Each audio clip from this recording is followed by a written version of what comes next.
अस्सलाम वालेकुम। मेरा नाम है ज़ीशान उस्मानी। आज हम बड़ी दुखी वीडियो बना रहे हैं और इस वीडियो का नाम है फ्रॉडिस्तान। पाकिस्तान का नाम चेंज करके अगर फ्रॉडिस्तान कर दें तो शायद कोई इतना ज़्यादा मुज़ायका नहीं है। हुब्बुल वतनी के ताने देने से पहले और गद्दार करार देने से पहले इस वीडियो को ठंडे दिल से सुन लीजिए। फ्रॉड हमारे मुल्क में इतना ज़्यादा बढ़ गया है कि पहले लगता था कि हर दूसरा शख्स फ्रॉड करता है, आजकल लगता है हर पहला शख्स ही फ्रॉड करता है। आप किसी के हाथ में आ जाएं तो वो फ्रॉड से नहीं चूकता। मैं आपको कुछ मिसालें देता हूँ। इस्लामाबाद में एक यूनिवर्सिटी है, उनके बहुत सारे बच्चे थे, उन्होंने मिलकर क्या किया कि हम गूगल को फ्रॉड करते हैं। अब वो गूगल के ऊपर एड्स अकाउंट बनाते हैं। अब गूगल पे आप एड्स अकाउंट बनाते हैं तो आपको लिमिट मिलती है $100 की। आप एडवर्टाइजमेंट कर लें और बिल बाद में होता है। नकली लोगों के नाम से अकाउंट बनाते हैं, डार्क वेब से किसी के सोशल सिक्योरिटी नंबर उठा लिए, किसी की आईडीज़ उठा लिए, किसी के एड्रेस उठा लिए। ये $100 के जो अकाउंट होते हैं मार्केटिंग के, ये आगे बेच देते हैं 10-10, $20-20 के अंदर, और बाद में उनको पैसे नहीं देते, भाग जाते हैं। एक अकाउंट, 2 अकाउंट, 3 अकाउंट, हज़ारों की तादाद में अकाउंट हमारे पाकिस्तान से रोज़ बनते रोज़ बंद हो जाते हैं। होगा क्या कि किसी दिन गूगल पाकिस्तान से बंद हो जाएगा, पाकिस्तान में एड्स बंद कर देगा, पाकिस्तान में ऑफिस नहीं खोलेगा। आपको पता है ये पेपल, गूगल, फेसबुक, माइक्रोसॉफ्ट सारे इंडिया में मौजूद है, पाकिस्तान में क्यों नहीं है? पाकिस्तान में थर्ड पार्टी इंश्योरेंस नहीं है। कल के ये कुछ करें, हमारा कोर्ट कोई ऑर्डर करेगा और आके इनके ऊपर छापा मार के आप इनके पूरे के पूरे ऑफिस सील कर देंगे और बचने का कोई तरीका नहीं होगा। पाकिस्तान दुनिया का वो वाहिद मुल्क है जहाँ पे मार्क जुकरबर्ग के ऊपर FIR कटी हुई है। वो बेचारा अगर एयरपोर्ट पे उतर जाए ना गलती से तो हमारी पुलिस जाके उसको पकड़ लेगी और उसको भी छितर मारेगी। और शहबाज गिल की तरह ना वो बेचारा रो रहा होगा व्हील चेयर के ऊपर और उसको कोई सुनवाई नहीं हो रही होगी। ये हम लोगों का हाल है। तो गूगल के साथ हमने फ्रॉड किया, फिर हम ये फ्रॉड डिजिटल मार्केटिंग में करते हैं। फेसबुक के साथ करना शुरू किया। फेसबुक 3 लाख की लिमिट देता था एड्स की, अब पाकिस्तान में वो 3000 की लिमिट भी नहीं दे रहा हमारी हरकतों की वजह से। फिर उस गरीब अमेज़ोन की बारी आ गई। अमेज़ोन में क्या करते हैं, ऑर्डर इन्वेंट्री अपलोड कर देते हैं कि तमाम की चीज़ें हमारे पास हैं। जब ऑर्डर आता है अमेज़ोन 14 दिन बाद पेमेंट करता है। हम लोगों ने क्या करना शुरू किया, हम उसको बोलते हैं क्योंकि हम पाकिस्तान से शिप कर रहे हैं, पाकिस्तान का बाकायदा नाम भी लेते हैं, हम आपको ऑर्डर 15-16 दिन बाद भेज देंगे। अब बंदा कस्टमर इंतजार करता है, 14 दिन बाद पैसे आते हैं, पैसे लेके भाग जाते हैं, कोई और अकाउंट बनाते हैं। किसी को 500 मिले, किसी को 5000 मिले, किसी को 10,000 मिले और कोई सुनवाई नहीं है, कोई पूछने वाला नहीं है। इससे भी स्मार्ट लोग हो गए। उन्होंने क्या किया, वो शिपमेंट का क्योंकि लेबल देना होता है तो कोई ना कोई चीज़ शिप कर देते हैं। आपने मंगवाया जहाज़ है, वो पानी की बोतल शिप करके उसका लेबल भेज देंगे। सामने बेचारा कस्टमर वेट कर रहा है कि जी मैंने बड़ी सारी सीनरी मंगवाई है, कोई चीज़ मंगवाई, वो आएगी, निकलती इतनी सी डिब्बियाँ है, शिपिंग तो उसका लेवल आ गया ना, तो आपने शिप कर दी। इससे भी ज़्यादा बदतमीज़ लोग आए।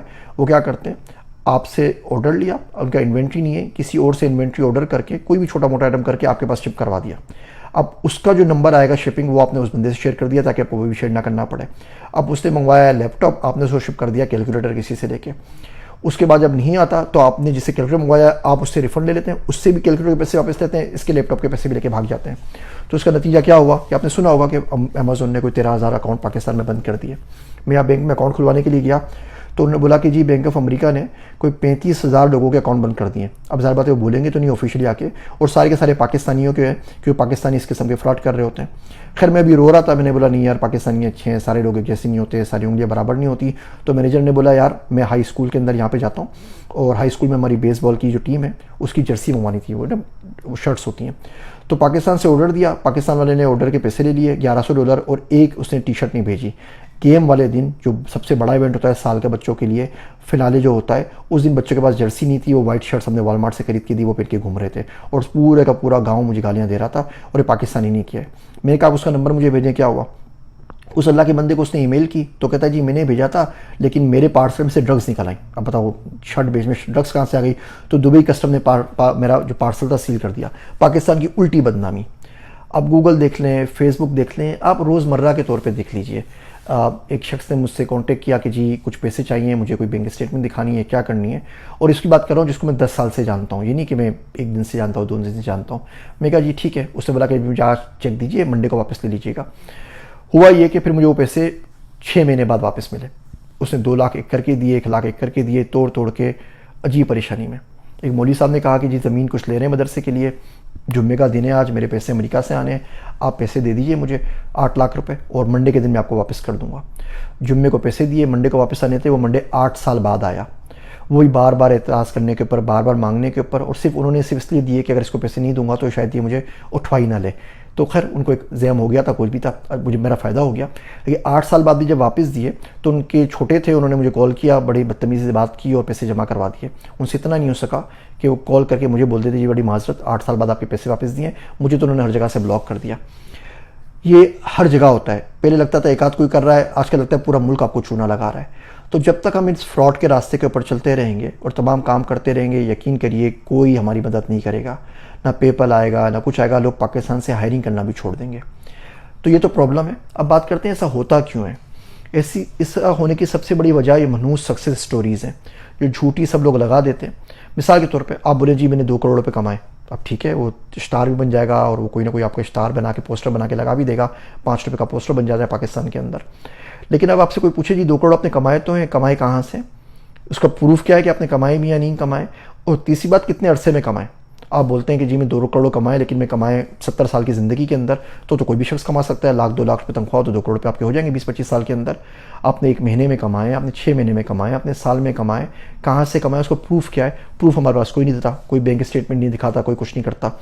बच्चा बोलता है कि जी मैंने 20 करोड़ का कारोबार किया है। जब आपसे डीलिंग शुरू करते हैं तो $1000 के लिए वो पूछ रहा होता है कि जी ये पैसे कैसे ट्रांसफ़र होंगे, मुझे समझ में नहीं आ रहा। आप देखते हैं तो उसका अकाउंट नहीं खुला हुआ होता, चेकबुक उसके पास नहीं होती, सिग्नेचर करना उसको नहीं आ रहा होता, बहुत सारे मसले होते हैं। तो सिर्फ झूठ झूठ और झूठ के अलावा बाकी कुछ बचा नहीं है। तो वो सक्सेस स्टोरीज़ देखते हैं, हर बंदे की कोशिश होती है वो छक्का मारे, हर बंदे की कोशिश होती है उसका कोई पव्वा लग जाए, हर बंदे की कोशिश होती है उसे कोई रेफरेंस मिल जाए, गवर्नमेंट जॉब मिल जाए और रातों रात वो अमीर बन जाए। इस रातों रात अमीर बनने के चक्कर में हर वो मौका जो फ्रॉड का मिलता है वो उसको ज़ाय नहीं करते। अमेरिका में भी फ्रॉड चलता है, लेकिन यहाँ कानून साजी भी है। जो अमेज़न की हरकतें हमने की हैं अमेरिका में अगर हो जाएं, आप गूगल करके देख लीजिएगा, 20 साल की सज़ा है इसके ऊपर। हम एजुकेशन देते हैं, साथ में इथिक्स पढ़ानी चाहिए, साथ में हमें कानून साजी करनी चाहिए। आप 4-5 को इस लोगों को ना सज़ा दे दीजिए कि जिन्होंने ई-कॉमर्स का फ्रॉड किया, फ्रीलांसर्स को रजिस्टर करें, कोई इसी फ्रॉड की कहानी है उठा के उनको जेल में फेंक दीजिए, आप देखें सबके सब चीज़ें हो जाएंगे। ये अमेरिका वाले सीधे हैं, इसलिए थोड़ी सीधे हैं कि कोई बहुत ही कोई परहेजगार हैं और सारे सूफी बुजुर्ग हैं। ये इसलिए सीधे हैं कि यहाँ पे कानून है, ये इसलिए सीधे हैं कि बेसिक लिविंग के लिए जो अपॉर्चुनिटीज़ है वो इनके पास अवेलेबल है, कोई भूखा नहीं मर रहा।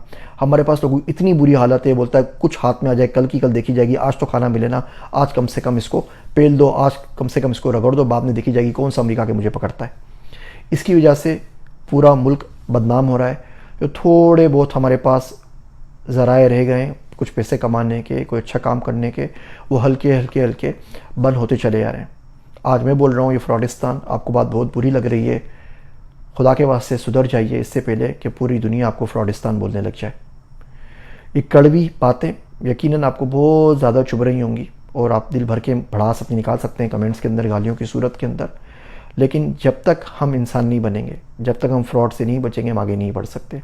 आपको लगता है बहुत शरीफ हैं, आपको भी कोई मौका मिल जाए, वो ग्रोसरी स्टोर के 5 रुपये वापस करने हो, गलती से कोई पैसे ट्रांसफ़र कर दे, हम हर जगह के ऊपर कोशिश करते हैं कि सामने वाले को चूना लगा के अपने फ़ायदे का काम कर सकें।